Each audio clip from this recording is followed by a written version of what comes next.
Forex cards और मेरे क्या रिक्वायरमेंट्स थे और मुझे क्यों ये कार्ड्स चाहिए थे एजुकेशन लोन पे तो सेल्फ फंडिंग से आ रहे हैं।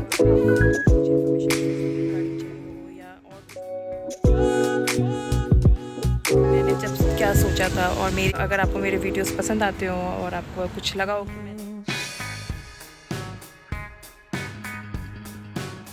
हाय guys, welcome to my channel. और आज के वीडियो में हम बात करेंगे फॉरेक्स कार्ड्स और डिजिटल बैंकिंग के बारे में, विच इज़ बेटर। और मैं उसके बारे में डिटेल बताऊंगी कि डिजिटल बैंकिंग क्या होता है, फॉरेक्स कार्ड्स क्या होते हैं, और एज अ स्टूडेंट जब आप आ रहे हैं तो आपको एज फॉरेक्स कार्ड लेके आना चाहिए या डिजिटल बैंकिंग प्रेफर करना चाहिए। डिजिटल बैंकिंग कार्ड्स अगर आप प्रेफर कर रहे हैं तो which one is better as a student. So let's just start. थोड़ा डिटेल में हम बात करते हैं इस टॉपिक पे।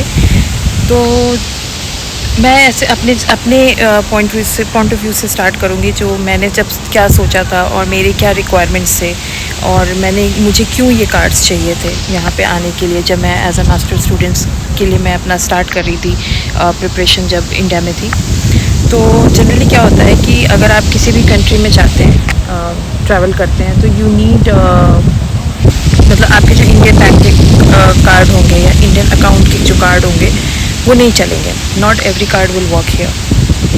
सो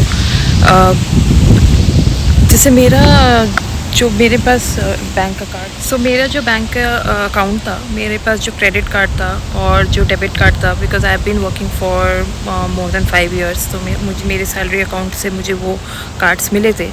वो कार्ड इंटरनेशनली एलिजिबल थे, वो चलते थे, बट उन पे ऑलवेज़ एक सरचार्ज लगेगा जो आपका कन्वर्जन रेट होता है। मतलब आप जिस भी कंट्री में ट्रैवल कर रहे हैं उनका एक कन्वर्जन चार्ज लेगी बैंक। वो बैंक का प्रॉफिट वैसे ही होता है, वो वैसे ही कमाते हैं, बिकॉज़ वो आपको चार्ज कर रहे हैं। आप एक स्पेंड करो तो जैसे आपने एक कन्वर्जन रेट दिया, उसके ऊपर वो अपने कन्वर्जन रेट चार्जेस लगाते हैं। उसको वो एक तरीके से प्रॉफिट समझिए या उनका ट्रांजैक्शन फ़ी की तरह समझिए।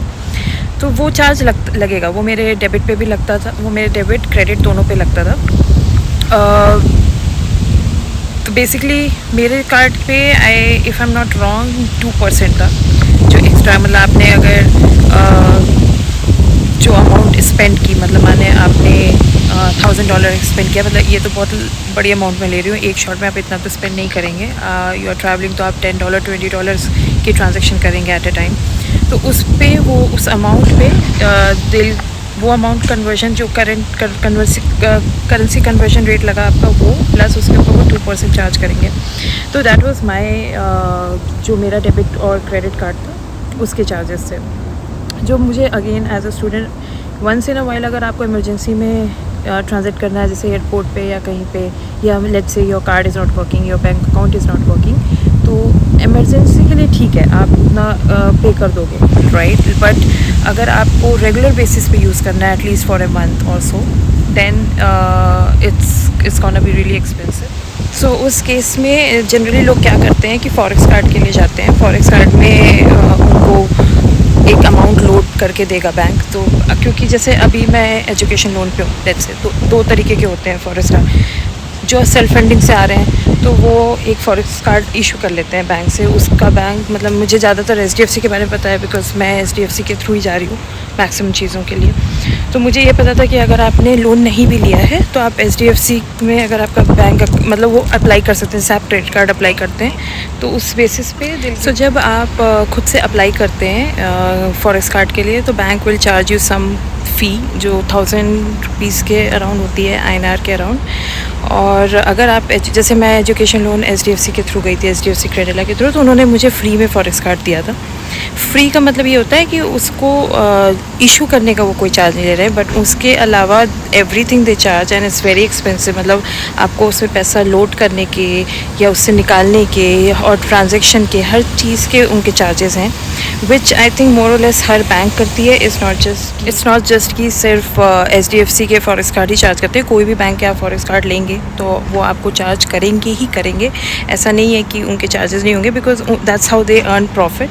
और उनका इशू जो हमें वो इशू करते हैं कार्ड, मतलब उनको बेनिफिट उसी से होगा, बिकॉज जितना आप उससे ट्रांजैक्ट करेंगे या जितना भी आपको उसमें पैसे डालेंगे या उससे पैसे विड्रॉ करेंगे तो आपको चार्जेस देने पड़ेंगे एक्स्ट्रा, अलॉन्ग विथ जो भी आपका कन्वर्जन रेट चल रहा है फॉर दैट डे और for that particular time of transaction. तो मुझे ऐसा लगा कि अगर मैं एज अ स्टूडेंट हूँ, मतलब even if I am travelling for छुट्टी पे या वेकेशन के लिए, वो तो मेरा रीज़न नहीं था, बट लेट्स से अगर आप वैसे भी जा रहे हैं तो भी आप इतने एक्स्ट्रा पैसे क्यों खर्च करना चाहेंगे? Like why do have to give so much? मतलब हर चीज़ पे आप, और मैं 2% तो कम बोल रही हूँ क्योंकि मेरा जो कार्ड था उस पर वो 2% कम है, बट अगर आप और क्रेडिट कार्ड्स पे देखेंगे तो इट्स मोर देन 2%। मैं एकदम एक्यूरेट परसेंटेज तो नहीं बता रही हूँ बिकॉज मुझे अभी याद नहीं है। उस समय मैंने चेक किया था तो जो मेरा क्रेडिट कार्ड था that has the least as compare to जो भी आपके बाकी बैंक्स या बाकी जो चार्ज करते हैं क्रेडिट कार्ड्स। तो क्रेडिट कार्ड तो जनरली कोई भी नहीं यूज़ करेगा, फॉरेक्स कार्ड ही जाते हैं, बट फॉरेक्स कार्ड भी कुछ कम, मतलब ऐसा नहीं है कि कुछ कम चार्जेस करते हैं, उनके भी बहुत ज़्यादा चार्जेस होते हैं। इनफैक्ट वो पता नहीं चलता है, बट अगर आप उनके इंस्ट्रक्शंस पढ़ेंगे तो until unless your company is sponsoring it, but अगर आप खुद के पॉकेट से दे रहे हैं तो forex card is not good. Forex card मुझे ऐसा लगता है कि is good only if your मतलब आप एज एन एम्प्लॉय ट्रैवल कर रहे हैं और आपकी ऑर्गेनाइजेशन पे कर रही है वो सारे जो फॉरेक्स बिल्स वगैरह हैं। देन सो मैंने काफ़ी रिसर्च किया, मैंने कैलकुलेशंस किए कि मुझे क्या, मतलब ऑफ कोर्स आप यहाँ आने के बाद तो आपको बैंक अकाउंट मिलेगा, बट इमीडिएटली नहीं मिलता है, या आपका मे बी अगर आपके पास ले ओवर है, आप बहुत ज़्यादा आपका फ़्लाइट में कुछ आवर्स के लिए आपको एयरपोर्ट पे स्टे करना है, या फिर आपको यहाँ आने के बाद बैंक अकाउंट ओपन करने में कुछ टाइम लगता है, राइट? डिपेंड्स, बट जैसे 1 वीक आप मान के चलो लगेगा, तो उस समय आपको कुछ कैश आप लेके आओगे, बट आप कितना कैश लेके आओगे, राइट? तो इन दैट केस कोई ना कोई आपके पास एक बैकअप ऑप्शन होना चाहिए। अगर आप कैश स्पेंड कर रहे हो ठीक है, but as a backup let's say cash आपका कहीं पे मिसप्लेस हो गया या चोरी हो गया, मतलब ऐसा होता नहीं है, बट इन दैट केस अगर ऐसा कुछ हो रहा है, लेट्स से 1% भी हम कंसिडर करें तो बैकअप प्लान होना चाहिए। कुछ डिजिटल कार्ड्स आपके पास होने चाहिए, अदरवाइज़ आप पूरा कैश पे डिपेंड नहीं कर सकते। यू नेवर नो, यहाँ पे आके मे बी आपको बैंक अकाउंट खुलने में टाइम लग रहा है, तो फिर उतने टाइम के लिए आपको सर्वाइवल के लिए एज अ बैकअप कोई ना कोई चीज़ होना चाहिए। तो जनरली लोग फॉरेक्स उसी के लिए लेके आते हैं, और यूज़ करें ना करें बट एक बैकअप ऑप्शन हमेशा लोग रखते ही हैं। एज अ स्पेशली स्टूडेंट्स तो बिल्कुल मेक श्योर करते हैं कि आप दूसरे कंट्री में आ रहे हो, इतने दूर आ रहे हो, तो एटलीस्ट मनी वाइज आप थोड़े इंडिपेंडेंट रहो, किसी पे डिपेंडेंट ना होना पड़े। तो इसलिए फॉरेक्स कार्ड का रोल बहुत ज़्यादा इंपॉर्टेंट होता है, और एजुकेशन लोन के साथ जनरली वो फ्री में ही दे देते हैं। बट मैंने यूज़ नहीं किया, मैंने उनका लिया था, उन्होंने मुझे जो फॉरेक्स कार्ड दिया था वो मैंने ले लिया था, बट मैंने उसमें लोड नहीं कराया था, क्योंकि वो लोड मैं कभी भी करा सकती थी, वो मेरे पास ऑप्शन था। ऑफकोर्स वो तुरंत मैं ऐसे तो नहीं बोल सकती कि विद इन आवर्स कर देंगे, बिकॉज टाइम डिफरेंस हो जाता है, बट कर देते हो जाता। बट फिर मैंने डिजिटल बैंकिंग के बारे में पढ़ा, एक्सप्लोर किया और रिसर्च की, तो मुझे समझ में आया कि ये ज़्यादा अच्छा सही चीज़ है, बिकॉज आप डिजिटल कैश कैरी करना चाह रहे हो तो फिर ये ऑप्शन कंसिडर करते हैं। उसके बारे में मैंने 2 बैंक के लिए अप्लाई किया था। डिजिटल बैंक कैसे फंक्शन करता है, उनके कोई ब्रांचेस नहीं होते हैं, एवरीथिंग इज़ डिजिटल, आपको अप्लाई करना होता है।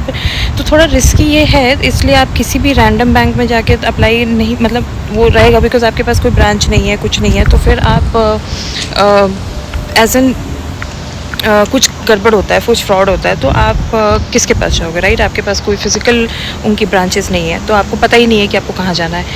उस केस में थोड़ा सा मैंने रिसर्च किया था कि कौन से रिलायबल हैं, या फिर जो थोड़े नोन है, या मतलब कुछ साल से चले आ रहे हैं, लोग यूज़ कर रहे हैं। और दूसरा ऑप्शन ये था कि मैंने उस बैंक अकाउंट में ज़्यादा फंड्स नहीं रखे थे, मतलब कुछ थाउजेंड्स रखे एज एन एमरजेंसी, कि मुझे जब ज़रूरत पड़ेगी तो मैं इस कार्ड को यूज़ करूँगी। तो मैंने दो कार्ड अप्लाई किए, 2 डिजिटल बैंक के लिए। एक के साथ मेरा एक्सपीरियंस अच्छा रहा, जो मैं अभी भी यूज़ तो अब करना बंद कर दिया है, बट मैंने उसको 7 to 8 मंथ्स इंश्योरेंस यूज़ किया है एक्टिवली यहाँ पे और मुझे कोई प्रॉब्लम नहीं आई। जो दूसरा बैंक था वो मैंने ट्रैवल करने से पहले ही इंडिया में ही बंद कर दिया था बिकॉज़ वो मुझे सही नहीं लगा। बट ये दोनों ही पॉपुलर हैं, लोग यूज़ करते हैं, काफ़ी स्टूडेंट्स यूज़ करते होंगे जितना मुझे लगता है, क्योंकि जब मुझे सही लगा तो जो मुझसे पहले तो काफ़ी लोग आए होंगे तो उन्होंने भी किया ही होगा। तो पहला है नियो एक्स नियो, और जिस टाइम पे मैंने अप्लाई किया था वो इक्विटास बैंक के अंदर में आता है, तो उसकी ब्रांच भी थी, मेरे लोकल ब्रांच मुझे था कि अगर मुझे फ़िज़िकली कहीं जाना पड़े जस्ट इन केस तो है एक ऑप्शन अवेलेबल। और दूसरा फाई था। फाई इज़ बेसिकली उनका टाइप फेडरल बैंक से था और वो मुझे बहुत पैथेटिक लगा उनकी सर्विस। उसके फीडबैक्स आपको अच्छे मिलेंगे अगर आप उसके बारे में रिसर्च करेंगे, बट मेरा पर्सनल एक्सपीरियंस मुझे सही नहीं लगा और मैं उसको रिकमेंड नहीं करूँगी। मुझे उनकी कस्टमर सपोर्ट सर्विस बहुत ही ज़्यादा पैथेटिक लगी, मतलब वो मैं अलग से एक रिव्यू कर दूँगी उसके ऊपर। अभी मैंने शायद नहीं बनाया कुछ भी उसके बारे में, बट मेरा एक्सपीरियंस बहुत ज़्यादा ख़राब था। मैंने उसको बंद कर दिया आने से पहले। मैंने I did not take chance कि मैं उसको लेके यहाँ पे आऊँ और फिर मुझे स्ट्रगल करना पड़े अकाउंट क्लोज़ कराने के लिए और फिर मेरा सिबिल पे इफ़ेक्ट आए, इंडिया के सिबिल पे। तो मैंने वो अकाउंट क्लोज़ कर दिया था आने से पहले। बट मैं नियो का कार्ड लेके आई थी और मैंने फॉरेक्स में कोई पैसे नहीं रखे थे, कुछ मैंने कैश रखे थे अपने पास, जितना भी आपको लीगली अलाउड है when you are travelling internationally. ज़्यादा कैश आप नहीं लेके कैरी कर सकते, उसके ऊपर भी एक अमाउंट होती है कि आप इससे ज़्यादा अमाउंट नहीं ले सकते, राइट। सो मैंने वो नियो में बैंक में पैसे रख लिए, बहुत ज़्यादा नहीं, बट क्योंकि डर तो लग ही रहा था इनिशियली उसको भी यूज़ करने में, बट फिर भी मैंने इतना सफिशेंट अमाउंट रखी कि मैं लाइक लेट्स से $200 to $300 अगर मुझे फॉरेक्स में डलवाने हैं, let's say for example travel purpose से, तो मैं उतनी अमाउंट फॉरेक्स में ना डलवा के इसमें नियो में रख लिया था।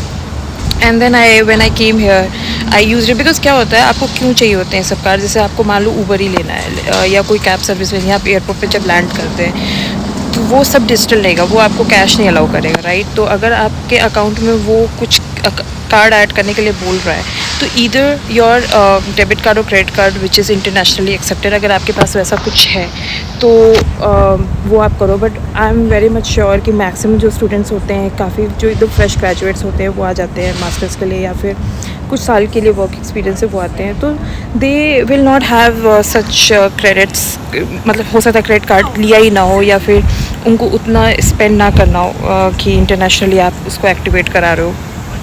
So it depends, different criterias होते हैं। मैं एक्सेप्शंस की बात नहीं कर रही हूँ, मैं एक जनरलाइज कर रही हूँ कि आप ऐसा मान के चल रहे हैं कि आपके पास कोई एक सोर्स नहीं है जो आपको यहाँ पे चाहिए, एज इन कि मान लो आपको फॉर एग्ज़ाम्पल एयरपोर्ट पे कुछ रुके हो, आपको लाउंज ही एक्सेस करना है या आपका बैग्स का वेट ज़्यादा हो गया तो आपको उसकी पेमेंट करनी है इंटरनेशनली, इंडिया में नहीं। लाइक लेट्स से आप जब ट्रांजिट कर रहे हो, आपको फ़्लाइट ही कैंसिल हो गई या कुछ भी हो सकता है, उस केस में आपको ट्रांजैक्शंस करने हैं, उस केस में आपको कार्ड चाहिए होगा। या यहाँ पे आने के बाद आपको कैब बुक करके जाना है, आप जहाँ पे भी एयरपोर्ट से जाना चाहोगे। वो लोग बहुत ज़्यादा उनको बिकॉज आपके सिम बंद हो जाएंगे यहाँ पे आके, अगर अपने तो आप रोमिंग लेके आओ। उस नेसेसिटीज़ के लिए वो मैं एक अलग वीडियो में बोल दूँगी, because here we are just talking about the forest card and digital card. तो उसके मैं रिक्वायरमेंट बता रही हूँ कि हाँ आपको यहाँ पे चाहिए होगा। तो उस केस में मैंने नियो यूज़ किया। तो नियो कैसे वर्क करता है कि neo will not charge you anything extra. मतलब वो आप कहीं उनके कुछ कंट्रीज में, मैक्सिमम वो सारे कंट्री में चलेगा। व्हाट यू विल डू, वो डेबिट कार्ड होता है, वो क्रेडिट कार्ड नहीं होता है। तो आपके अकाउंट में जितने पैसे हैं वो उस, जैसे आपने मान लो $10 का कन्वर्जन ट्रांजैक्शन करना है, तो उसका जो कन्वर्जन है, मतलब अभी के टाइम पे, अभी क्या है मान लो लेट्स से 75 है फॉर एग्जांपल, तो मैंने जब ट्रांजेक्ट किया वो 75 रहेगा। एक हफ्ते बाद वो मतलब एक हफ्ते तो नहीं, मतलब चलो 4-5 महीने बाद वो 80 हो गया, तो वो 80 का ट्रांसफर, मतलब उस करेंट सिचुएशन पे जो आपकी कन्वर्जन चल रही है, जो भी आप करेंसी में कर रहे हो। क्यों मैं डॉलर्स की, INR से डॉलर की बात इसलिए कर रही हूँ क्योंकि मैं इंडिया से US आ रही थी। लेट्स से मैं दुबई में रुकी, तो वहाँ दुबई की करेंसी में अगर मुझे उस एयरपोर्ट पे ट्रांजैक्शंस करने हैं तो वो तुरंत कन्वर्ट करके जो रेट चल रहा होगा इंडिया करेंसी से दुबई की करेंसी में, वो ले लेगा और आपके ट्रांजैक्शन सक्सेसफुल हो जाएंगे। बस आपके अकाउंट में पैसा होना चाहिए और ये डेबिट कार्ड, और ये इंडिया में भी नॉर्मल डेबिट कार्ड की तरह चलता है। इससे बेनिफिट्स वगैरह भी मिलते हैं, जो भी आपके ऑफर्स वगैरह चलते हैं, आप कितना अमाउंट रख रहे हो उसके हिसाब से इंटरेस्ट रेट भी वो देता है बैंक।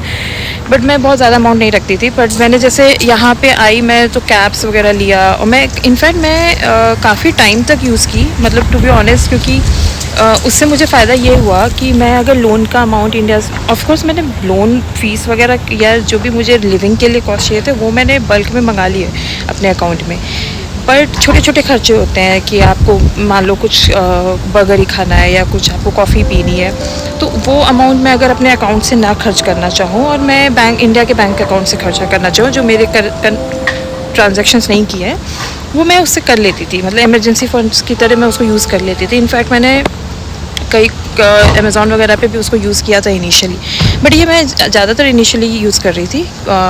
धीरे धीरे जब मैं सेटल हो गई तो अब उसका यूसेज कम हो गया है, बिकॉज़ क्या होता है कि अगर मान लो आपका उसका, मुझे बस एक डिसएडवांटेज लगा था कि मेरा एक बार अमेज़ॉन से ऐसा हुआ था, मैंने कुछ ऑर्डर किया था और मुझे रिटर्न करना था, और मुझे जो वापस अमाउंट आनी थी वो मतलब वो ट्रांजैक्शन में प्रॉब्लम हो रहा था, बिकॉज़ यहाँ अमाउंट यहाँ से रिटर्न हो रही थी और वो जाती मेरे बैंक अकाउंट में। ये कार्ड डेबिट था, क्रेडिट नहीं था, राइट? तो वो अकाउंट में मेरे रिफ्लेक्ट करनी चाहिए थी। वो कभी कभी ऑल्दो मेरे पैसे आ गए थे, मुझे प्रॉब्लम नहीं हुई थी, बट मुझे फॉलो अप करना पड़ा था, मुझे कस्टमर केयर से बात करनी पड़ी थी, ईमेल कर। So being a student, as a student आप ये सब नहीं चाहोगे कि आप एडेड एक टेंशन लो, आप थोड़ा सा लाइट रखना चाहोगे, राइट? ये सब चीज़ें, तो वो एक फैक्टर है जिसमें, but I would still say कि इनका जो कस्टमर केयर है, न्यू कम्युनिटी होती है, उसमें आप अगर न्यू ऐप डाउनलोड करके उस पर उनकी अपनी क्वेरीज़ वगैरह डालोगे तो उनका कस्टमर सपोर्ट अच्छा है। ईमेल भी बहुत मतलब they are active over email, उन्होंने सारे ईमेल्स रिप्लाई करेंगे,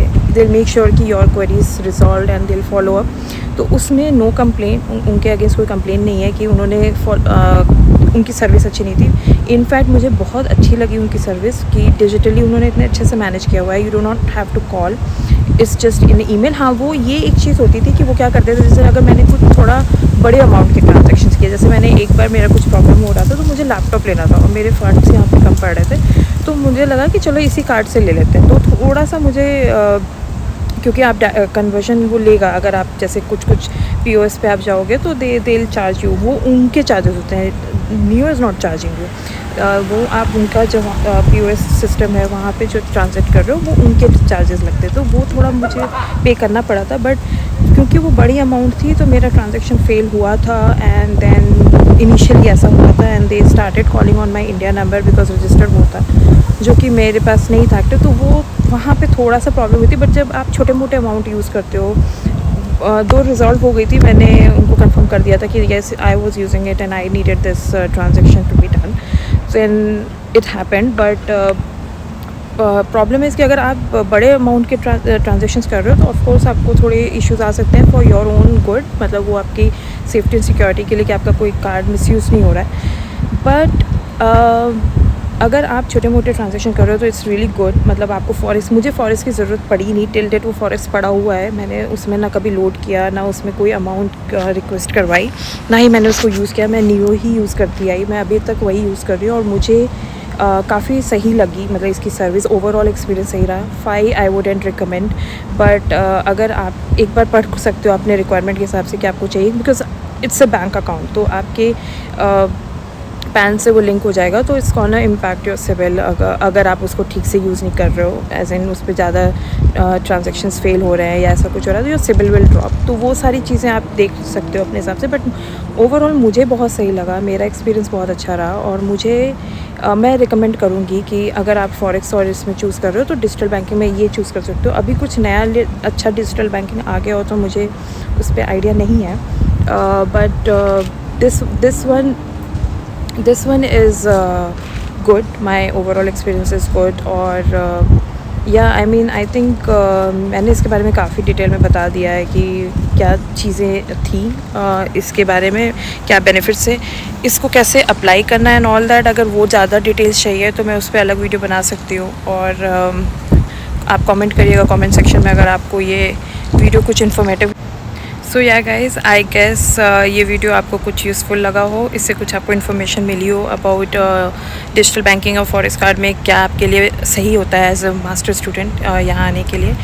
so let me know in the comment section below अगर आपको और भी कुछ इन्फॉर्मेशन इस रिगार्डिंग चाहिए हो या और कुछ डिटेल्स चाहिए हो, तो I will be happy to answer those questions. और अगर आपको मेरे वीडियोस पसंद आते हो और आपको कुछ लगा हो कि मैंने कुछ इन्फॉर्मेटिव दिया इस वीडियो के थ्रू, तो please like share and subscribe my channel. Thank you for watching.